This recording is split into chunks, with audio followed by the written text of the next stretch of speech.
സർവകലാശാല ഭാരതാംബ വിഷയങ്ങളിൽ ഭിന്നത തുടരുന്നതിനിടെ മുഖ്യമന്ത്രി ഗവർണർ നിർണായക കൂടിക്കാഴ്ച.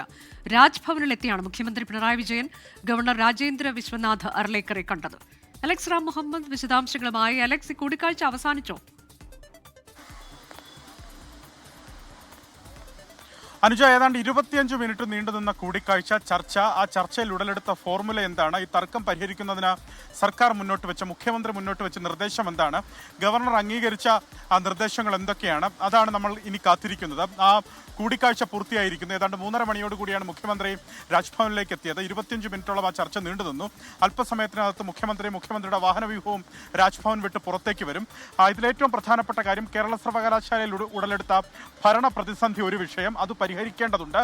അത് ഈ രജിസ്ട്രാറുടെ നിയമനവുമായി ബന്ധപ്പെട്ട് രജിസ്ട്രാറെ സസ്പെൻഡ് ചെയ്ത നടപടിയുമായി ബന്ധപ്പെട്ട് അതങ്ങനെ അതങ്ങ് തങ്ങി നിൽക്കുകയാണ്. മന്ത്രി ആർ ബിന്ദു കഴിഞ്ഞ ദിവസം വൈസ് ചാൻസലർ ഡോക്ടർ മോഹൻ കുന്നുമലിനെ അടക്കം നേരിട്ട് വിളിച്ചു വരുത്തി ഇക്കാര്യങ്ങൾ സോൾവ് ചെയ്യുന്നതിനുള്ള ഒരു ഇടപെടൽ അവരുടെ ഭാഗത്തു നിന്നുണ്ടായി. അത് സർക്കാരിന്റെ നിർണായകമായ ഇടപെടലാണ് മന്ത്രിയുടെ ഭാഗത്തു നിന്നുണ്ടായത്. മുഖ്യമന്ത്രിയുടെ ഓഫീസ് ഇടപെട്ടതിന് ശേഷമാണ് ആ ഒരു നീക്കം ആരംഭിച്ചത് തന്നെ. മറ്റൊരു പ്രധാനപ്പെട്ട കാര്യം, ഹൈക്കോടതിയിൽ നിന്ന് ഗവർണർക്കേറ്റ തിരിച്ചടിയാണ്. താൽക്കാലിക വൈസ് ചാൻസലർ നിയമനവുമായി ബന്ധപ്പെട്ട് ഗവർണർക്കേറ്റ തിരിച്ചടിയാണ്. ഗവർണർ നാളെ സുപ്രീം കോടതിയെ സമീപിക്കാൻ ഒരുങ്ങുകയാണ്. ഗവർണറുടെ ഹർജിയിൽ UGC കക്ഷി ചേരാനിരിക്കുകയാണ്. അത്തരത്തിൽ ഈ താൽക്കാലിക വൈസ് ചാൻസലർ, പ്രത്യേകിച്ച് ഡിജിറ്റൽ സർവകലാശാലയിലെയും അതുപോലെ സാങ്കേതിക സർവകലാശാലകളിലും സർക്കാർ നൽകിയ 3 അംഗങ്ങളുടെ പാനൽ അത് ഗവർണറുടെ പക്കലുണ്ട്. അതിലെ ആരുടെയെങ്കിലും പേര് ഗവർണർ അംഗീകരിക്കുമോ എന്നുള്ളത് സുപ്രധാനമായ കാര്യമാണ്. അതൊരു പ്രധാനപ്പെട്ട വിഷയമായി ഉയർന്നു വന്നേക്കാം.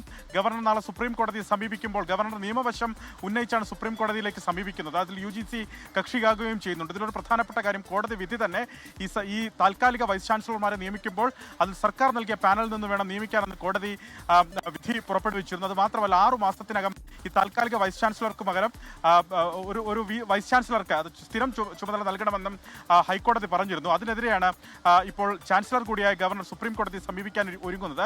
അത് വലിയ നിയമപ്രശ്നമായി മാറും. എന്താണെങ്കിലും അതിൽ സർക്കാരിന്റെ നിലപാട് എന്തായിരിക്കും, അല്ലെങ്കിൽ സർക്കാർ നൽകിയ പാനലിലെ ഈ താൽക്കാലിക വൈസ് ചാൻസലർ പാനൽ നൽകിയ അംഗങ്ങളുടെ പേര് അത് ഗവർണർ അംഗീകരിക്കുമോ എന്നുള്ളത് സുപ്രധാനമായ കാര്യം. അത് മാത്രമല്ല, നിയമസഭ പാസാക്കിയ 2 പ്രധാനപ്പെട്ട ബില്ലുകൾ ഗവർണറുടെ പരിഗണനയിലുണ്ട്. ഒന്ന് സ്വകാര്യ ബില്ലാണ്, സ്വകാര്യ സർവകലാശാല ബില്ലാണ്. മറ്റൊന്ന് സർവകലാശാല ഭേദഗതി ബില്ലാണ്. സർവകലാശാല ഭേദഗതി ബില്ലിൽ ഗവർണർ ഒപ്പിടുമെന്നുള്ള കാര്യം നമുക്ക് എന്താണെങ്കിലും ഈ ഘട്ടത്തിൽ അങ്ങനെ വിചാരിക്കുക വയ്യ. കാരണം അത് സർവകലാശാലകളിലുള്ള ചാൻസലറുടെ അധികാരപരിധി വെട്ടിക്കുറയ്ക്കുന്ന ബില്ലാണ്. അതിൽ ഗവർണർ അംഗീകാരം നൽകുമെന്നുള്ള കാര്യം ഈ സമയത്ത് നമുക്ക് അനുമാനിക്കാനേ സാധിക്കില്ല. പക്ഷേ സ്വകാര്യ സർവകലാശാല ബില്ലിൽ ഒരുപക്ഷെ ഗവർണർ ഒപ്പിട്ടേക്കും എന്നുള്ള സുപ്രധാന വിവരങ്ങൾ പുറത്തു വരുന്നുണ്ട്. മറ്റൊന്ന്, നേരത്തെ സൂചിപ്പിച്ചതുപോലെ കേരള സർവകലാശാലയിൽ സിൻഡിക്കേറ്റ് യോഗം വിളിച്ച് ഇക്കാര്യങ്ങൾ ചർച്ച ചെയ്ത് ഇക്കാര്യങ്ങൾ പരിഹരിക്കുന്നുള്ള നടപടികളിലേക്ക് കടക്കുമെന്നാണ് ഉന്നത വിദ്യാഭ്യാസ മന്ത്രി ആർ ബിന്ദു കഴിഞ്ഞ ദിവസം വ്യക്തമാക്കിയത്. പക്ഷേ ഈ സിൻഡിക്കേറ്റ് വിളിക്കണമെങ്കിൽ വൈസ് ചാൻസലർ അതിനുള്ള അനുമതി നൽകണം. പക്ഷേ വൈസ് ചാൻസലർ ഇനിയും അതിനുള്ള അനുമതി നൽകിയിട്ടില്ല. അങ്ങനെ അനുമതി നൽകണമെങ്കിൽ, സിൻഡിക്കേറ്റ് യോഗം വിളിക്കണമെങ്കിൽ രജിസ്ട്രാറെ സസ്പെൻഡ് ചെയ്ത നടപടി അത് സിൻഡിക്കേറ്റ് അംഗീകരിക്കണം, രജിസ്ട്രാർ അംഗീകരിക്കണമെന്ന കടുംപിടുത്തത്തിൽ vice chancellor doctor Mohan Kunnummal നിൽക്കുന്നുണ്ട്. അപ്പോൾ കേരള സർവകലാശാല വൈസ് ചാൻസലർ എന്ത് സ്വാധീനം ചാൻസലർ കൂടിയായ ഗവർണർക്ക് ചെലുത്താനാകും ഈ വിഷയം പരിഹരിക്കുന്നതിനോ എന്നുള്ളത് പ്രധാനപ്പെട്ട കാര്യമാണ്. അക്കാര്യങ്ങൾ കൂടി മുഖ്യമന്ത്രിയും ഗവർണറുമായി നടന്ന കൂടിക്കാഴ്ചയിൽ ചർച്ചയിൽ ഉരുത്തിരിഞ്ഞു എന്ന് വേണം കണക്കാക്കാൻ. അത് എന്ത് ഫോർമുലയാണ് ഈ തർക്കം പരിഹരിക്കാൻ ഉടലെടുത്തിട്ടുള്ളത്? ഉന്നത വിദ്യാഭ്യാസ മേഖലയിൽ നിലനിൽക്കുന്ന, പ്രത്യേകിച്ച് കേരള സർവകലാശാലയിൽ കഴിഞ്ഞ ദിവസങ്ങളിൽ ഫയൽ നീക്കമടക്കം നിലച്ച് വലിയ പ്രതിസന്ധി. ഏറ്റവും പ്രധാനം ഇത് തുടങ്ങിയത് എവിടെയാണ് എന്നുള്ളതാണല്ലോ അലക്സ്. കാവിക്കൊടിയേന്തിയ ഭാരതാംബ വിഷയത്തിൽ തുടങ്ങിയ പോരാണല്ലോ. അക്കാര്യത്തിൽ ഒരു വിട്ടുവീഴ്ചയ്ക്കുമില്ല എന്നുള്ളതാണ് ഗവർണറുടെ നിലപാട്. അപ്പോൾ അതിലൊക്കെ ഒരു മഞ്ഞുരുക്കം ഉണ്ടാകുമെന്ന് നമ്മൾ കരുതണമോ? മറ്റൊന്ന്, ഇപ്പോൾ അലക്സ് സൂചിപ്പിച്ചതുപോലെ രജിസ്ട്രാറുടെ വിഷയത്തിൽ ആ സസ്പെൻഷനിൽ VC ഉറച്ചു നിൽക്കുകയാണ്, അതിൽ നിന്ന് പിന്നോട്ട് പോകാനില്ല എന്ന് പറയുന്നു. അപ്പോൾ അത്തരം കാര്യങ്ങളിലൊക്കെ ചാൻസലറുടെ ഒരു ഇടപെടൽ ഉണ്ടാകും എന്നൊക്കെയാണോ സർക്കാർ കരുതുന്നത്? ഭരണപ്രതിസന്ധി ഇങ്ങനെ അനിശ്ചിതമായി നീട്ടിക്കൊണ്ടു പോകാൻ ഒരു കാരണവശാലും കഴിയില്ല. കേരള സർവകലാശാലയിലെ ഭരണപ്രതിസന്ധി ഒഴിവാക്കുന്നതിന് ചാൻസലർ കൂടിയായ ഗവർണർക്ക് സുപ്രധാനമായ പങ്കുണ്ടെന്ന് സർക്കാർ കരുതുന്നു. വൈസ് ചാൻസലറോട് ഉന്നത വിദ്യാഭ്യാസ മന്ത്രിയുടെ വസതിയിലേക്ക് എത്തവേ വൈസ് ചാൻസലറോട് ഇക്കാര്യങ്ങൾ ആവശ്യപ്പെട്ടിരുന്നു. പക്ഷേ വൈസ് ചാൻസലർ സിൻഡിക്കേറ്റ് യോഗം വിളിക്കാനുള്ള തന്റെ യോജിപ്പ് അറിയിച്ചു എന്ന് മന്ത്രി വ്യക്തമാക്കുമ്പോഴും അങ്ങനെയല്ല എന്നുള്ളതാണ് കാര്യങ്ങൾ വ്യക്തമാക്കുന്നത്.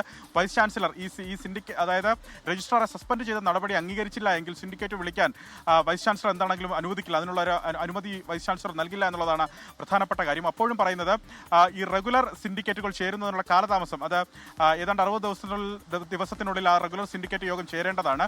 ഏറ്റവും ഒടുവിൽ ചേർന്ന ദിവസം കഴിഞ്ഞത് ജൂലൈ 27 ആകുമ്പോൾ 60 ദിവസം കഴിയും. അതുകൊണ്ട് അതിനു മുമ്പ് ചേരേണ്ടതുണ്ട് എന്നാണ് സിൻഡിക്കേറ്റ് അംഗങ്ങൾ പറയുന്നത്. നിയമം ഉദ്ധരിച്ച് അവർ പറയുന്നത് അങ്ങനെയാണ്. പക്ഷേ അങ്ങനെയല്ല.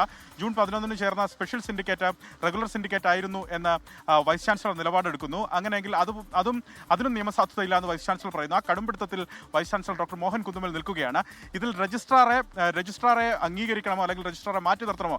രജിസ്ട്രാറെ മാറ്റി നിർത്തിയാൽ, അതായത് വൈസ് ചാൻസലറുടെ നിലപാട് അംഗീകരിച്ചാൽ അത് സർക്കാരിന് വലിയ ക്ഷീണമാകും. അതിനുവേണ്ടി എന്ത് ഫോർമുല ഉരുത്തിരിയും എന്നുള്ളതാണ് ഏറ്റവും പ്രധാനപ്പെട്ട കാര്യം. ഒരുപക്ഷെ നമുക്ക് അനുമാനിക്കാൻ കഴിയുന്നത് രജിസ്ട്രാർ KS അനിൽകുമാർ അടുത്ത ദിവസങ്ങളിൽ അവധിയിലേക്ക് പ്രവേശിക്കും എന്നുള്ളതാണ് അനുമാനിക്കാൻ കഴിയുന്നത്. അദ്ദേഹം അവധിക്ക് ശേഷം തിരികെ വരുമ്പോൾ ഒരുപക്ഷെ അദ്ദേഹം വീണ്ടും രജിസ്ട്രാർ കസേരയിലേക്ക് തന്നെ എത്താനുള്ള സാധ്യതയാണ് നിലനിൽക്കുന്നത്.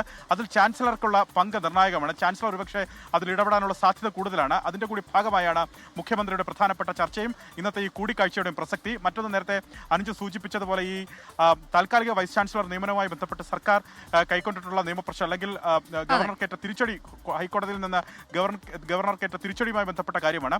ഇതിൽ ഗവർണർ സുപ്രീം കോടതിയെ സമീപിക്കുമ്പോൾ ഏതൊക്കെ വിധത്തിലായിരിക്കണം മറ്റു നടപടികളിലേക്ക് കടക്കേണ്ടതെന്നുള്ള സർക്കാരിന് മുന്നിലുള്ള പ്രധാനപ്പെട്ട ചോദ്യമാണ്. കാരണം സർക്കാർ നൽകിയ പേരുകൾ ഈ താൽക്കാലിക വൈസ് ചാൻസലർമാരായി ഡിജിറ്റൽ സർവകലാശാലയും KTUവിലും അതായത് സാങ്കേതിക സർവകലാശാലയിലും പരിഗണിക്കേണ്ട വൈസ് ചാൻസലർമാരുടെ പേരുകൾ ഇപ്പോഴും ഗവർണറുടെ പക്കലുണ്ട്. അതിൽ ഗവർണർ ആരുടെയെങ്കിലും പേരിന് അംഗീകാരം നൽകുമോ എന്നുള്ളതും സുപ്രധാനമായ കാര്യമാണ്. അതുപോലെ ഈ ഭാരതാംബ ചിത്ര വിവാദം, കാവിക്കൊടിയേന്ത്യ ഭാരതാംബ ചിത്ര വിവാദവുമായി ബന്ധപ്പെട്ട് നേരത്തെ തന്നെ സർക്കാരിന്റെ നിലപാട് വ്യക്തമാക്കിയിരുന്നു. ഔദ്യോഗിക പരിപാടികളിൽ ഇത്തരം പ്രതീകങ്ങൾ, ഇത്തരം ചിഹ്നങ്ങൾ ഒഴിവാക്കണം എന്ന് രാജ്ഭവനോട് സർക്കാർ രേഖാമൂലം അറിയിക്കുകയും ചെയ്തിരുന്നു. അതിൽ ഗവർണർ എന്ത് നിലപാടെടുക്കും എന്നുള്ളതും സുപ്രധാനമാണ്. ഗവർണർ ആ നിലപാട് താൻ ആദ്യം സ്വീകരിച്ച നിലപാട് ഇത്തരം കാര്യങ്ങളൊക്കെ ഇന്നത്തെ കൂടിക്കാഴ്ചയിൽ വിഷയമായിട്ടുണ്ടോ എന്നൊക്കെയുള്ളത് നമുക്കറിയില്ല. ഏതായാലും 25 മിനിറ്റ് നീണ്ടു നിന്നു കൂടിക്കാഴ്ച. മുഖ്യമന്ത്രി അവിടെ നിന്ന് പുറത്തേക്ക് വന്നിട്ടില്ല. അല്പസമയത്തിനകം അദ്ദേഹം പുറത്തേക്ക് വരും. പക്ഷെ പ്രതികരിക്കുമോ എന്നത് നമുക്ക് ഉറപ്പില്ലതാണ്.